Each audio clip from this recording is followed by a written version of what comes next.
I think when you're building things and you're creating product or services, you're on this journey of making sure that you're meeting your customers' needs. And it is a forever journey. Everyone's in a pivot. Everyone's in it. How am I learning data rapidly enough to continue to add value to our audience? And so the more you develop that hat of talking to customers, understanding the value they're getting, and continuing your roadmap to meet them, just the better offerings you're going to have. And I really believe the more successful you have and the more risk you will reduce. So you're focusing your time, energy, talents in the places with the highest return.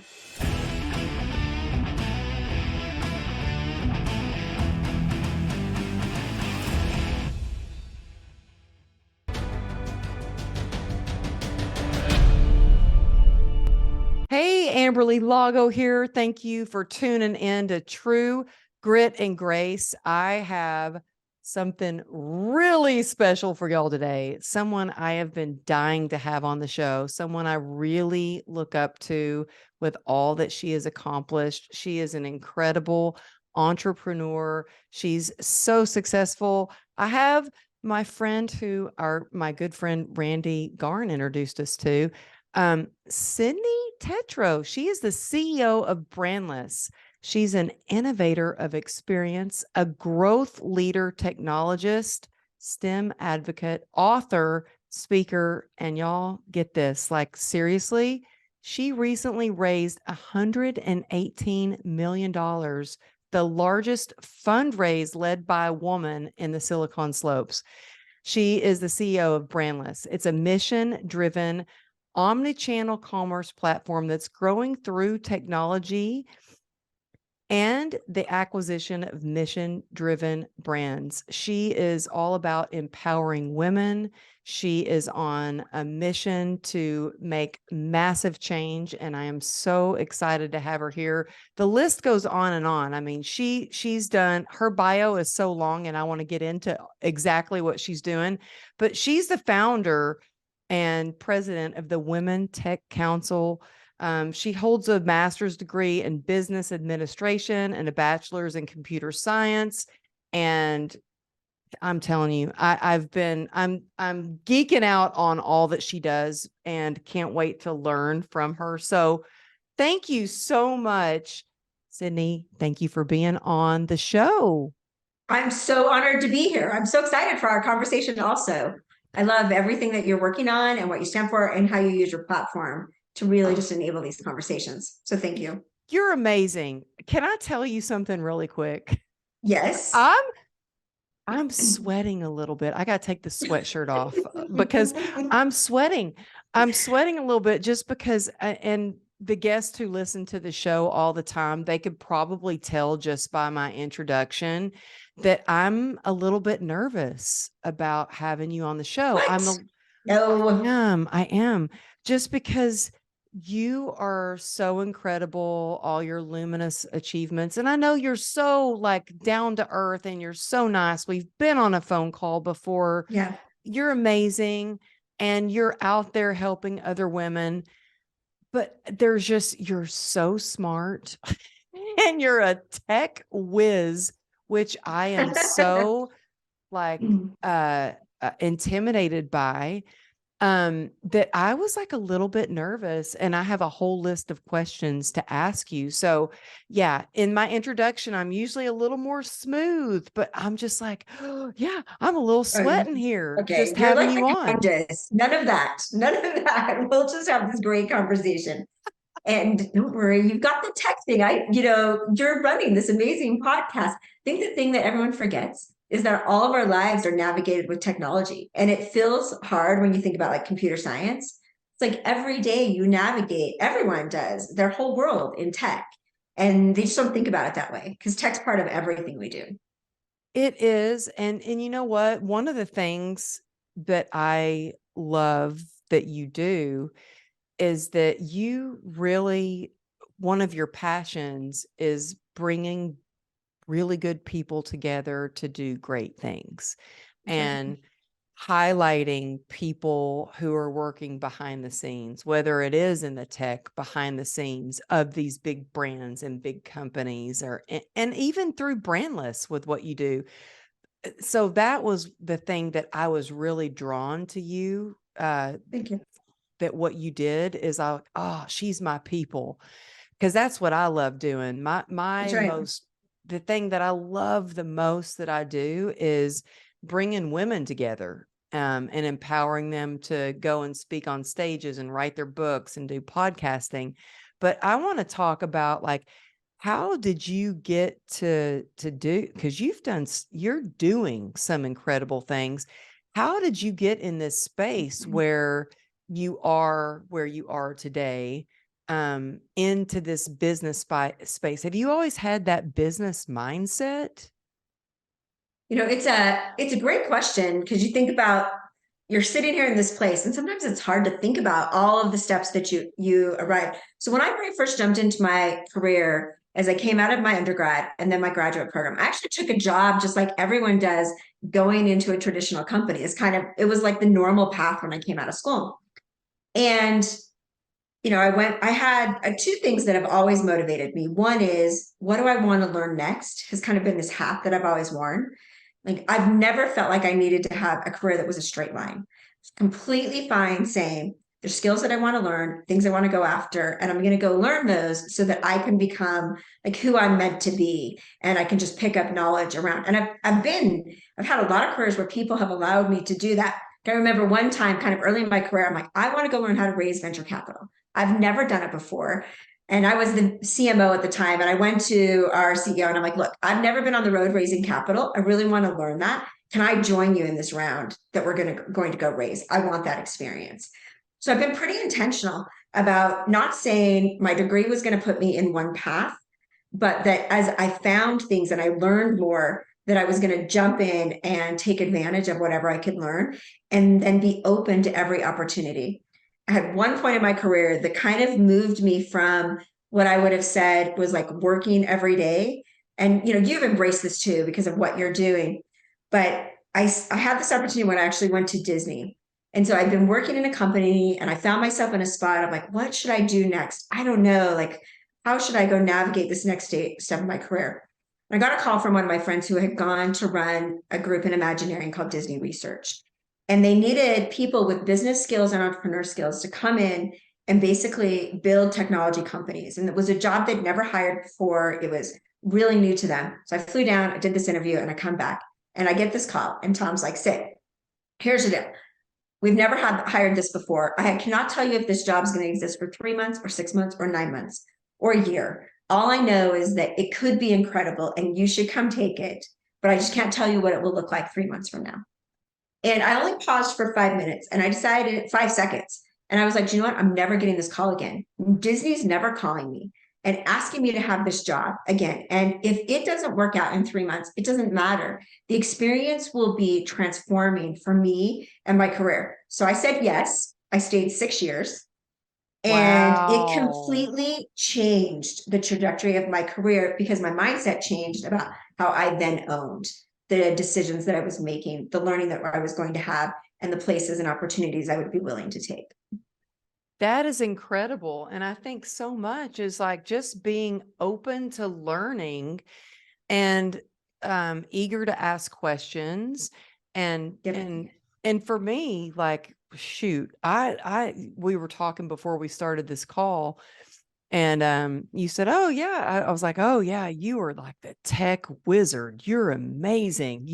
You're I've been geeking out on all of your info. And you said, but yeah, but you've got this podcast. I didn't own a computer 5 years ago. And now look at you. See how far And you've now come. look at me. You know what though? And I went to the Apple store, bought myself a laptop, and I was raising my hand for every question. Like, See, anybody got that's a how you learn. question? I was like, yep, got a question. Got a question. And he actually said, he was like, I have to just stop the class for a minute. I've never had anybody that has not been embarrassed to ask as many questions as you're asking, because they were pretty basic questions, but I didn't know how to do anything at all. And so I think there's something to be said that when you're like, you have that eager to learn and grow and curiosity, Mhm. it seems like you have a That's lot right. of curiosity with a lot of things. that you have done, because you've done some very interesting things. I Yeah. was listening to one interview that you did when I was researching all the things that you do, about how you have some heads, collectable toy Oh, I heads do. Yes. at your I'm gonna house. talk about, I yeah, want to hear that exactly. story, basically. Let's share that with the audience right now. That's pretty amazing. So it was a super fun company I had a chance to build. So when I left Disney, I was really in this like storytelling mind and I'd been really exposed to entertainment. And so I decided to create a company where we could make you Iron Man. So we built a system that would scan your face with a 3D scanner, and then you could buy yourself as a 3D printed collectible, or eventually Hasbro built a toy line for us. So we launched at Comic Con in San Diego, which is like the best Comic Con ever. It's like exactly what you imagine Comic Con to be. And I launched with the Marvel characters. And after the conference, I got a call from Walmart, and this was in Comic Con was in June. They're like, "Hey, Sid, how many Walmarts can you launch in for Superhero September?" This is like 70 days later.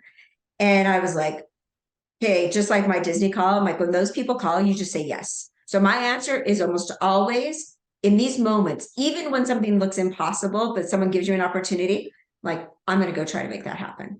And so I get this call, I'm like, "Hey, I'm in." And we just start down this journey. And at the point in time when they called me, we didn't have a toy line. And I knew that my price point of my collectible was too expensive. It was like $130. No one was going to spend that at Walmart. So I needed a Wait, toy your line to price drop my point for price. the toy was The $130? full 3D printed. So I needed a toy so I could be cheaper. Oh, wow. So I had no relationships at Hasbro. I had never even pursued a toy line, and I needed to launch in 70 days. Oh my And so gosh. we like make all the phone calls, we make all these connections. When I look back on it, I still don't know how we launched in 70 days in Walmarts across with an entirely new toy line.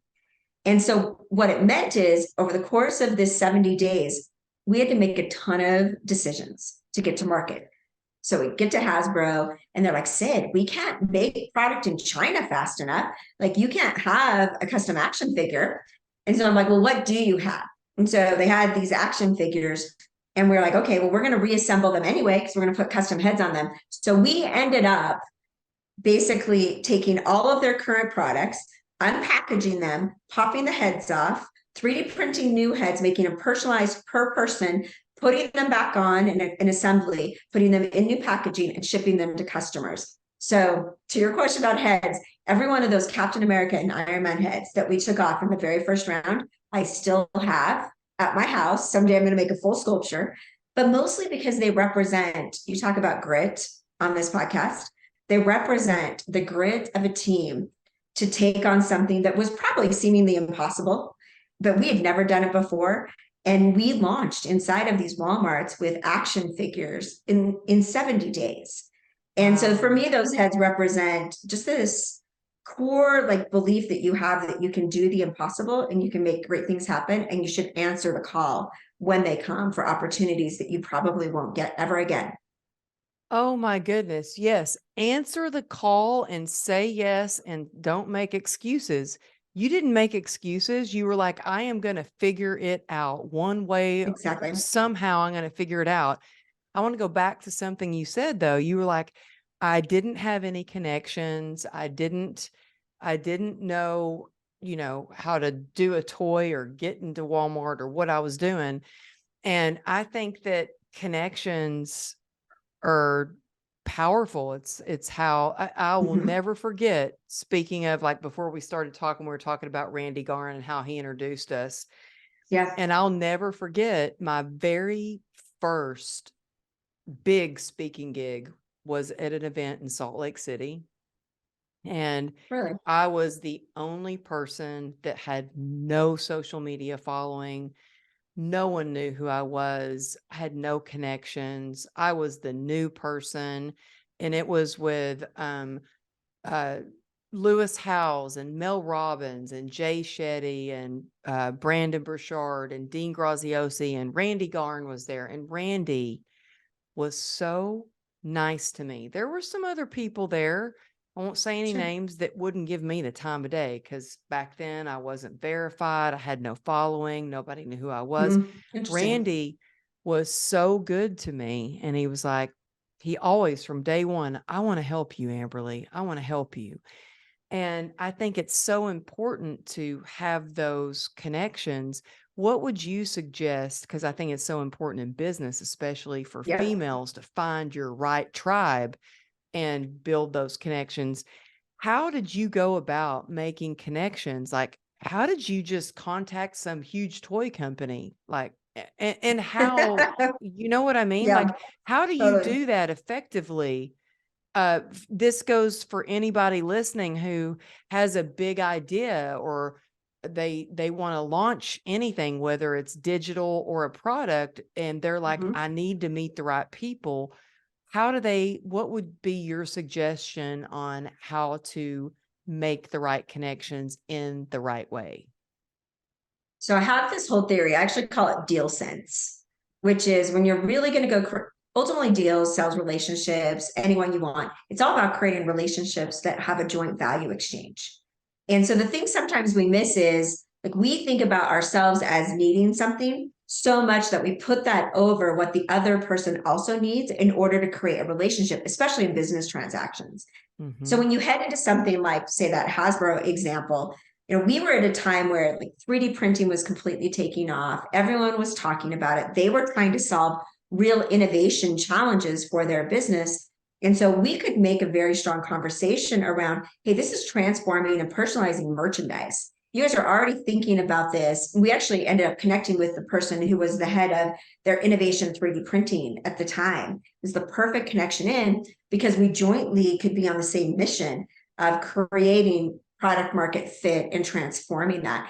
And oftentimes that's forgotten. Like we need a connection. So we make the call and we're like, they should just respond back or they should give this to me. But the way you truly open doors is by understanding the other person and by partnering with you, how that moves you forward. And it's your job to articulate that value so that they know how to partner with you. And it's a bunch of hard work, right? Like we had to call the people and do all the research and figure out who the right people were to make those ends. But when you're in front of that meeting, it no longer in that meeting, it no longer becomes about you. It becomes about the other person and what you can do to create a successful partnership so that they feel listened, heard, there's value creation, and then people take action because they know you're aligned in the outcomes you're going for. That is so good. And I hope that all of you listening really took that to heart. You might want to rewind that, just go back and listen to that one more time, because that goes to anyone, whether Yeah, someone is trying to get on a podcast for an that's right. interview, or trying to launch a book, or trying to get into a huge store like Walmart. It is that is so valuable. That's so important. That was so good. Just really trying to understand. And I think all of us really want to be seen, heard, and understood. And if you can approach that as, like, if you're reaching out to somebody that you want to work with, you understand their brand and what their customer needs and how you can help them and how it can be a win-win. That's how it works. That's amazing. Um, so a lot of people that listen to the show, they might not per se have like an actual physical product that they're selling, but they Sure. might have like a digital course that they're Yep. trying to sell. And so I wanted to ask you, how would, what would be your suggestion for them to start to sell that course, whether it be through a website, through emails, through social media, through word of mouth, or all of the above? What would be, if you had somebody who is like starting out, they've been posting on social media a little bit, but they're like, it's time for me to sell my coaching course. Mhm. What would you have them do? So I'll tell you how I approach product. I call it product validation, whether it's a service or a physical product doesn't actually matter to me. But the way I think about how you take products to market, the end of the day, it's about who your target customer is and knowing your customer so that you can both speak and reach them. Like where are they hanging out? over the course of my career, I've done a lot of product validation. I have this magic number 13, which is I believe That's my if you're lucky going to, number. it's your lucky number. Okay, see? Okay, Yes. 13. What I've learned over time is if I'm going to go sell a product or service and I want to scale it, I've got to be really clear on who it is that's going to engage and buy. If I'm going to go sell a coaching session, there is an audience that I'm speaking to, there's tools that I'm giving them. And what I want to do as a business owner or the entrepreneur is to figure out exactly what that target customer looks like so I can find more of them. And then I can actually channel the marketing tactics I'm going to use to where that audience hangs out. Reason my number is 13 is my recommendation is you actually find 13 people who you think look exactly like the perfect target customer. They have to be somewhat the same, right? Whatever those same demographics or psychographics, whatever it is that defines who your target customer is. And you have to ask them, you have to tell them, this is what my coaching system is. This is what it's not. These are the limitations. The limitations for me are just making sure people understand what it's not. That's actually how people purchase. They don't purchase based on just what it is. They purchase based on a whole bunch of other things you don't know. And then I always ask people procurement and justification questions, meaning, hey, if I offer this class, will you buy? And how would you think about my pricing strategy? So this is like my product market fit discussion. And my reason for asking these questions are because what I've found is if you talk to 13 people who are exactly the same, no friends and family because they lie and love you. So it has to be 13 people. And if they Because look they lie exact, and love you. yes, exactly. They're like, it's a great idea. And you're like, okay, well, were you giving me your money? And they're like, no, but we love you. So they're out. But if you find those people, then in talking to them, you actually are putting them in your customer pipeline. You're like, I'm offering this. They're like, that's so amazing. You're like, great, I'm going to start the course in 30 days. Are you ready to go? And then it tells you if they're willing to sign up and participate. And what you then start doing, I profile them and I say, will they buy as is? Are they going to buy this product as is with the price point that I suggested?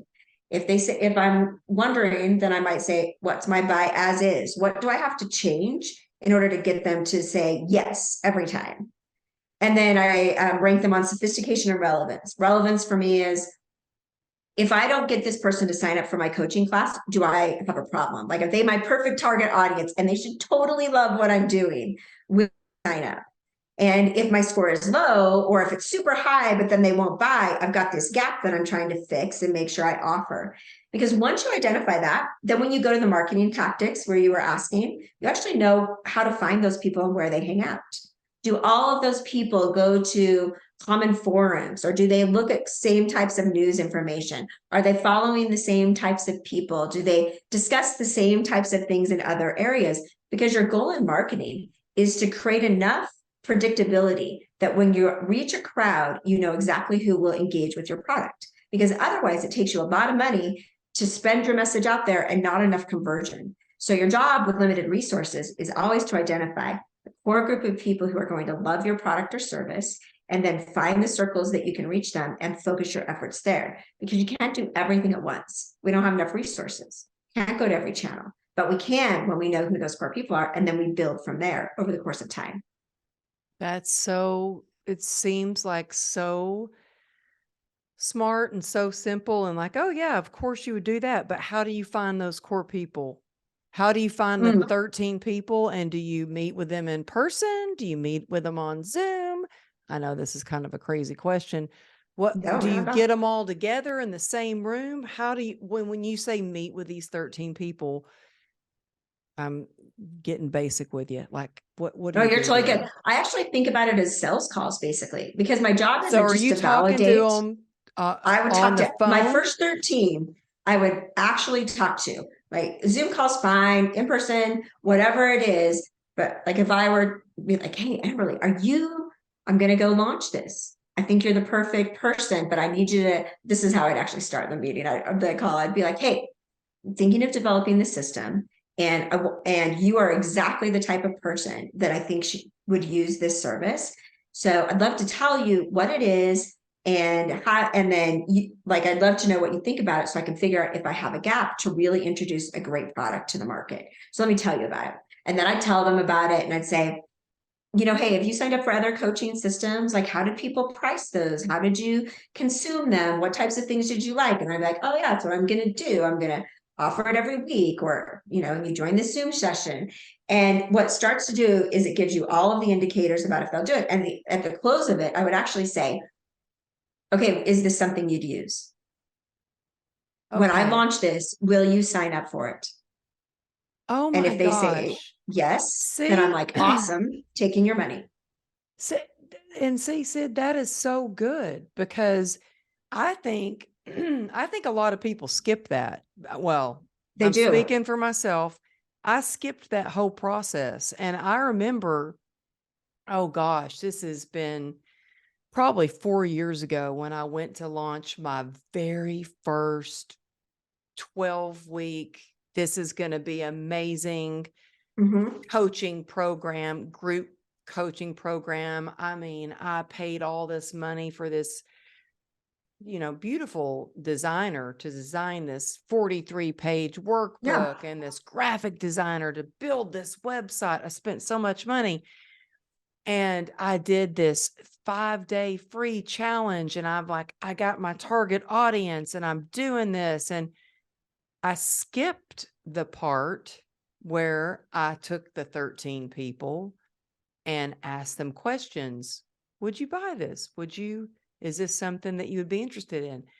And had I done that, I would have not only saved myself a lot of money, I would have Yep. saved myself a lot of time because I ended up doing this 5-day free challenge where I poured my heart and soul out into this group and everybody loved it, but I had the wrong demographic. I'd hit For when you went to convert them to paid.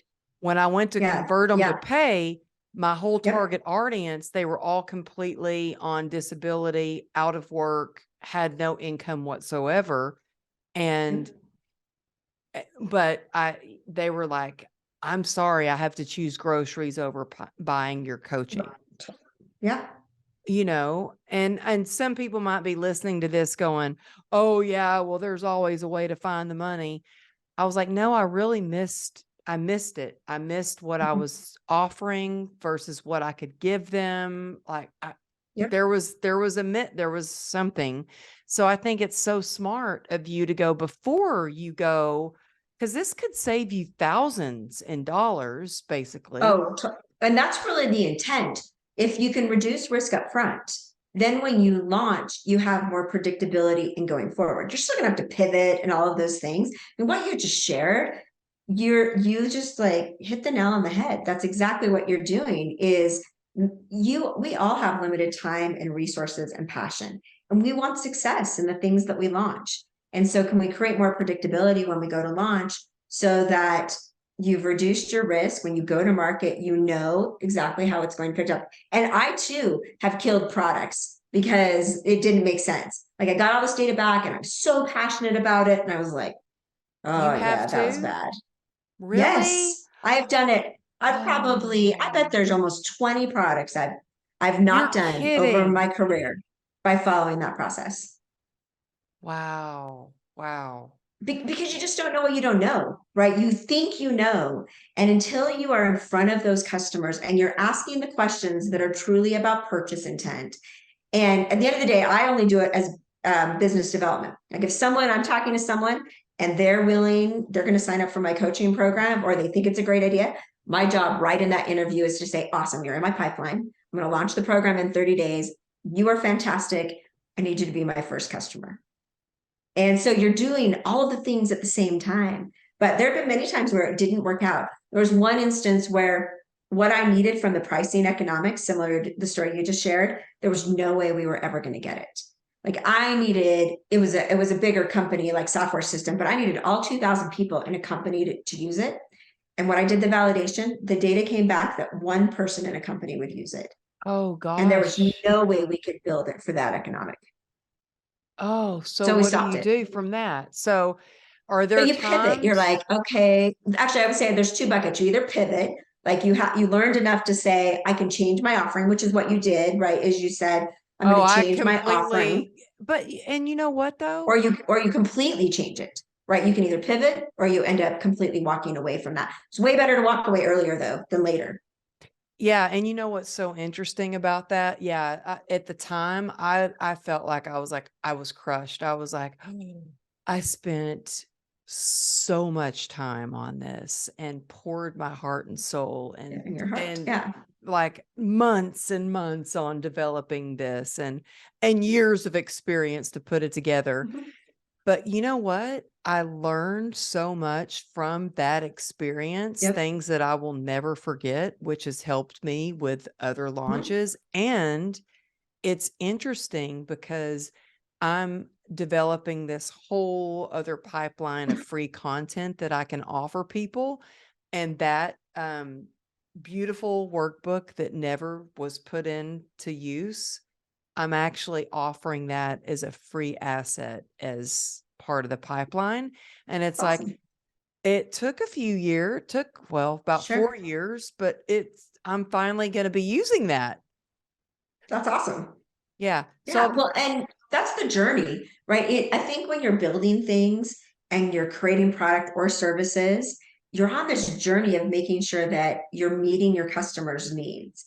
And it is a forever journey. Everyone's in a pivot. Everyone's in it. How am I learning data rapidly enough to continue to add value to our audience? And so the more you develop that hat of talking to customers, understanding the value they're getting, and continuing your roadmap to meet them, just the better offerings you're going to have. And I really believe the more successful you have and the more risk you will reduce. So you're focusing your time, energy, talents in the places with the highest return. yeah, well, I mean, I know y'all got to check her out on social media and also check out Brandless on social media. I'm amazed at all you do. And I wanted to Thank you. ask you, as far as like, being an entrepreneur, I've always had an entrepreneurial heart and mindset. I mean, I started working when I was 8 years old and started working like babysitting, but then started at an actual Yeah, job at 13 where I was getting paid from so cool. from and by the time I was 16, I had 4 jobs. And then I was like, okay, Okay, there's a I'm whole doing my story I own. should learn there. I'm like, I'm gonna do my own thing and do run my own business. But it's a lot. It's hard sometimes being an entrepreneur It and is. to be in all places and do a lot of different things. So as far as like advertising for all the different things that you're doing or promoting your businesses, Yeah. what would you suggest for someone who has this big idea that they let's say they have a new business and they are like, or even a new podcast, and they're like, I really want to get that out. I want to get it out there in the world. I want to promote it. I want to eventually start making money from sponsorships on my Mhm. podcast. How's the best way to promote it? What would you suggest to them to the best way to promote? So I have a couple of theories or and philosophies that I embrace when I'm very first launching something that's kind of unknown. And they fall in two buckets for me. One is you need other people to help lend their credibility to you, right? To give you the endorsement. You talked earlier about, Randy, right? And the opportunity you had to meet him early when you were on a speaking stage, right? What you need is to find a network of people who also have great experience, who are willing to both lend you insight, but also use their platform to help you if you want to really amplify in a very fast way. Now, again, you got to go back to our value exchange conversation, but you always need early stage credibility boosters and early stage endorsements when you're starting something new. When I started my 3D printing business, I was brand new in 3D printing, never been in that industry. So I took two tactics. I went after speaking and I went after awards because both of them give you a third party endorsement of what you become a thought leader in. And so in the 3D printing world, I started speaking all over the world because I could have a thought leadership strategy, not a pitch of my company, but of how 3D printing was transforming this next phase of personalized merchandising. And that led me to speak everywhere in the world and created then relationships because I was on a stage where I didn't pay to speak, but I could create this thought leadership, and then everyone saw me, and then I could do deals with them. And so I'm always looking for ways when I very first start something that no one knows about to create this lift in the networks and ecosystems where my customers are, so that I can build that credibility, I can build that reputation, that then I become one of the platforms to help other people.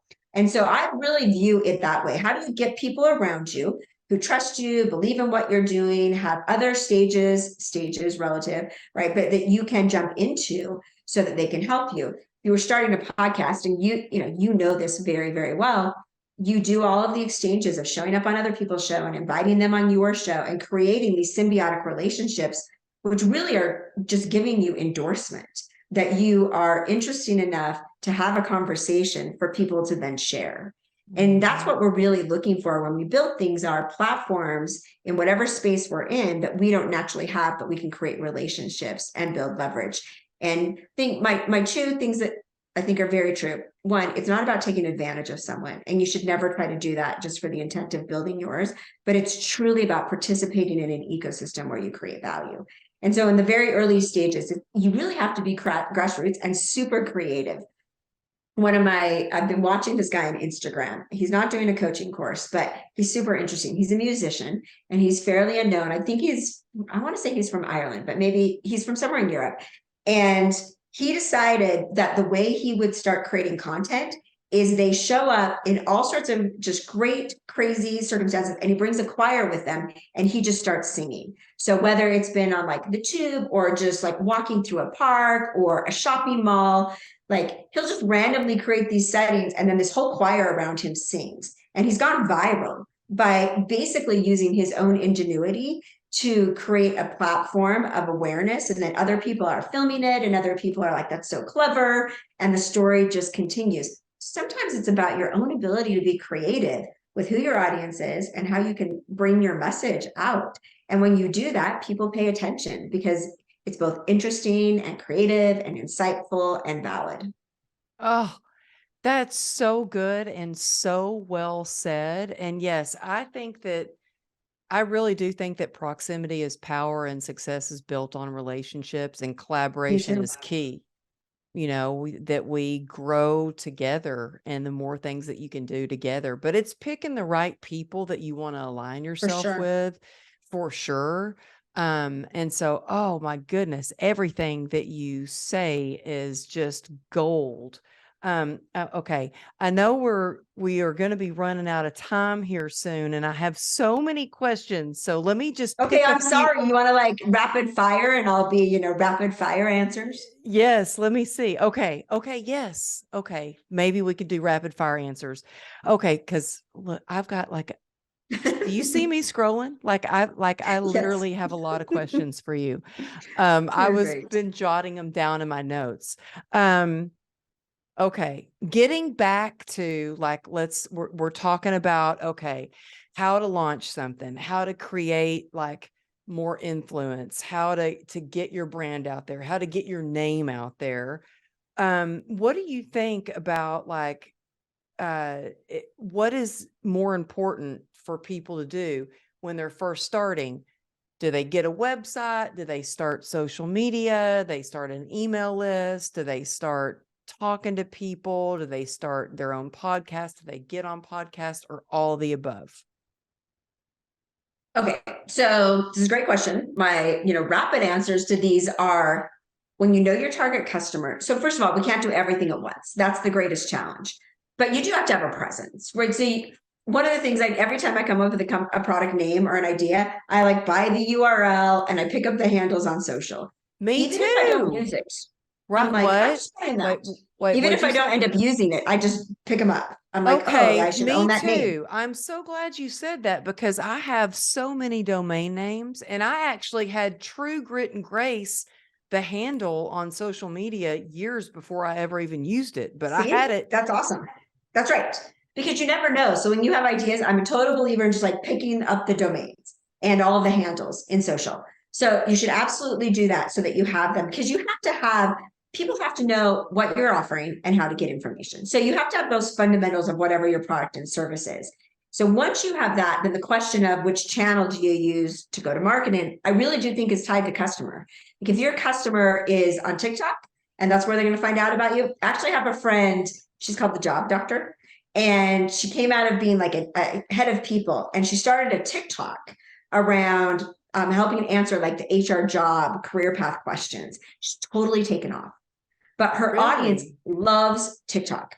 Loves TikTok. It's her favorite one. And she answers these like short questions around like, how do you negotiate salary? What happens if your manager does this to you? And the audience just is eating it up. And she has exploded in the course of the last 18 months. So it's all about customer, the type of delivery you're having, and which one channel to use most. So she Okay, but goes let me TikTok ask you first. something. Is she getting business from TikTok? Is that So much. really? Yes.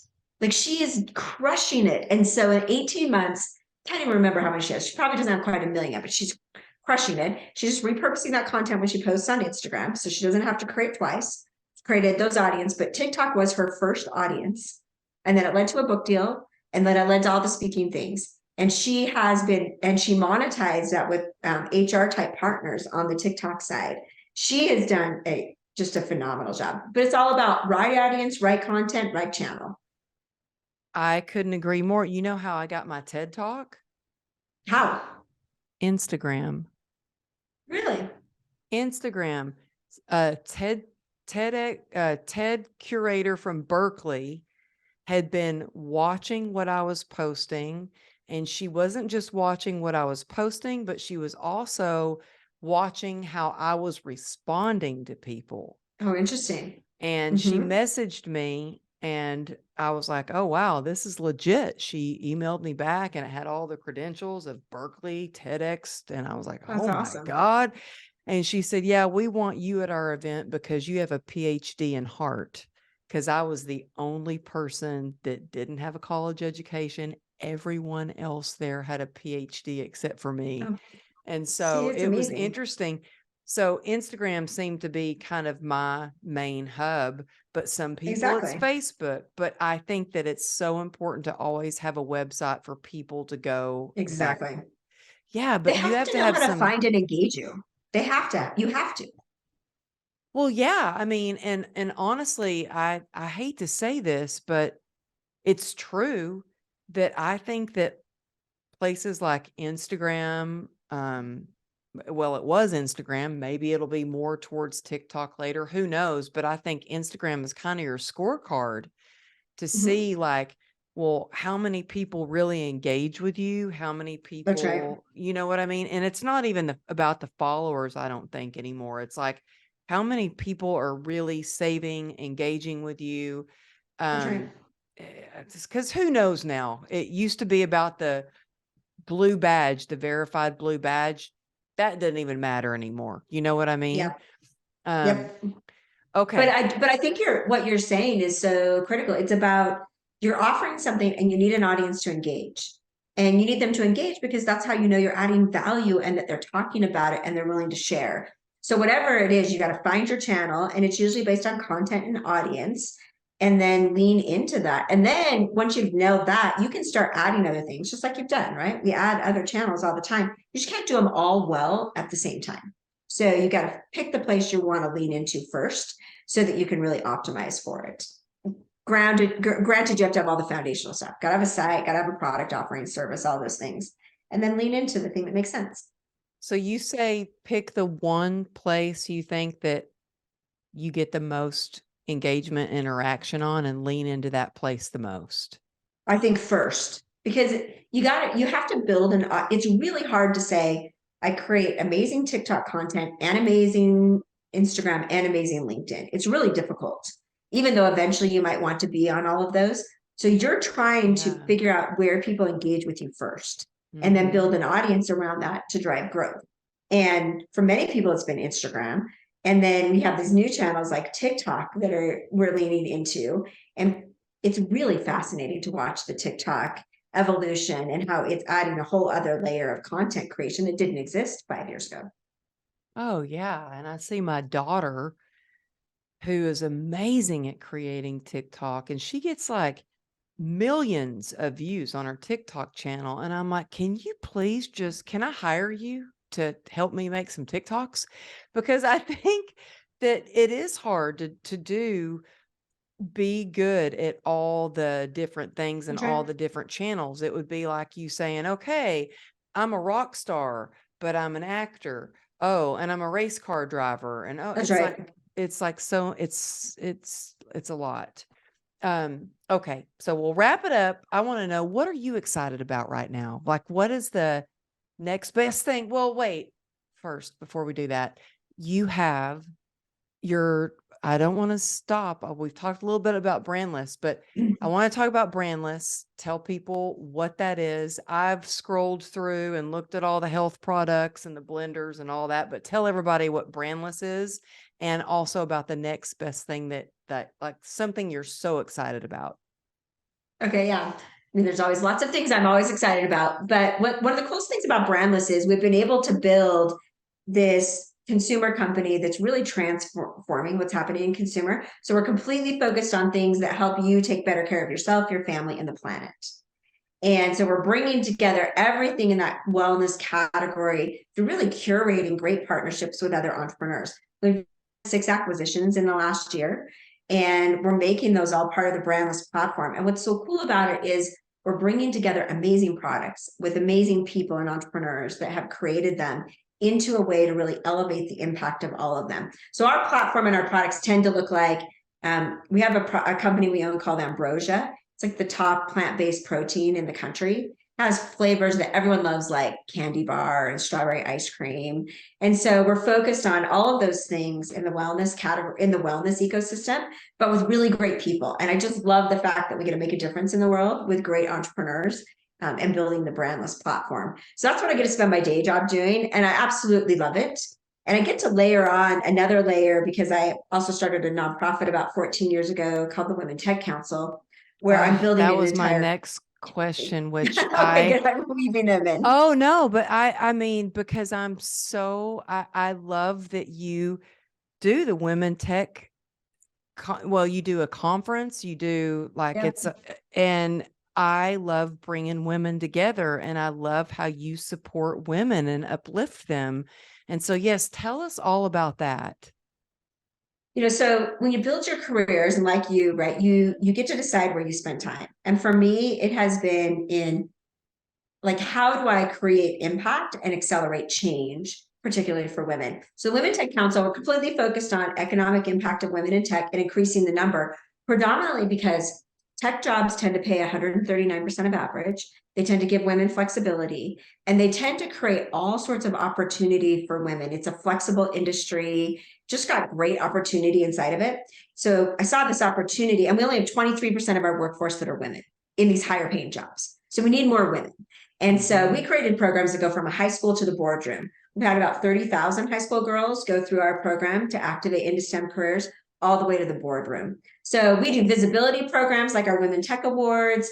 We do summits. For me, spending my time doing things that last, that build impact and make change for people is really where my passion lies. I think about that in my business context and in my community context, because we all have time and talents. We all have limited resources, but we get to choose where we spend them. And for me, it's like, how do I make the greatest impact over the course of my life and leave it better than it was when I was there, so that other people have more opportunities, and we've made more significant change for women in the workforce.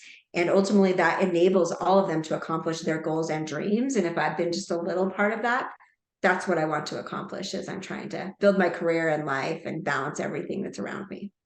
Oh, you are so amazing. Well, can you tell people where they can get connected if they want to be more involved with that, and also with you, and learn more about Brandless and All the all the things. amazing products from Brandless?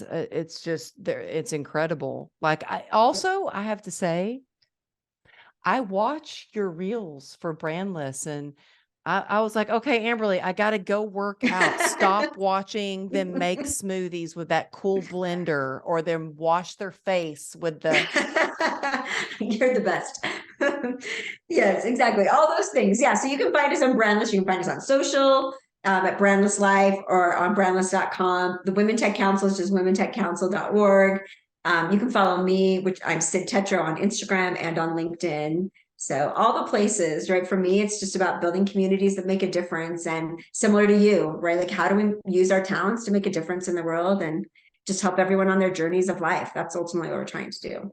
Oh, you are amazing. I just appreciate you coming on the show and sharing your wisdom, but also all that you do in the world, Thank you. especially for women. Like we do Thank you. need more women making lots more money Sure. and out there.